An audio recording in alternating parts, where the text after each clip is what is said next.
Hello viewers, আসসালামু আলাইকুম। আরেকটি হেলথ বিষয়ক ব্লগে আপনাদেরকে স্বাগত। আজকের টপিকস হলো ইউরিক অ্যাসিডের প্রবলেম থেকে কিভাবে নিজেকে মুক্ত রাখবেন বা কিভাবে সুস্থ হয়ে উঠবেন। ইউরিক অ্যাসিডের পরিমাণ যদি বেশি হয়ে যায় বডিতে, তখন বডিতে বিভিন্ন ধরনের ইনফ্লামেশন, যেমন গাউট জাতীয় একটা রোগ বাত হতে পারে, মানে জয়েন্টে জয়েন্টে ব্যথা হতে পারে, মাসের ব্যথা হতে পারে। বিশেষ করে জয়েন্টে ব্যথা, সকালে ঘুম থেকে উঠলে হাঁটতে পারে না জয়েন্টে ব্যথার জন্য। এই ধরনের সিমটম যাদের আছে, শুধুমাত্র একটা জিনিস, একটা পাতা যদি আপনারা এই সিদ্ধ করে পানিটা খেতে পারেন, তাহলে আপনার এই ইউরিক অ্যাসিডের ইফেক্ট থেকে রক্ষা করতে পারবেন এবং আপনার ইউরিক অ্যাসিড বডিতে স্বাভাবিকভাবে হয়ে যাবে, নর্মাল রেঞ্জের মধ্যে চলে আসবে।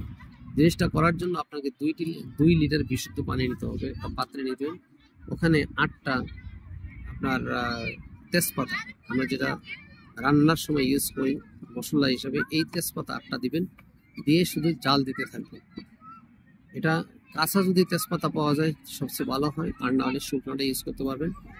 দিয়ে 8টা তেজপাতা দিয়ে জাল দিতে থাকবেন। 2 লিটার পানি যখন 1 লিটার এসে যাবে, তখন দেখবেন তেজপাতার এই পানিটা একটা কালার ধারণ করছে, চায়ের কালার। তখন এটা বন্ধ করে দিয়ে একটা কাঁচের বোতলে ভরে রাখবেন। প্রত্যেক দিন 3বার করে আধা কাপ করে পানি, এখান থেকে পানি গ্রহণ করবেন আধা কাপ।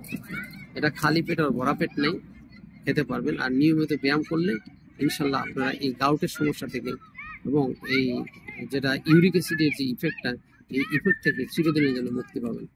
আজকের স্বাস্থ্য টিপ এখানে শেষ।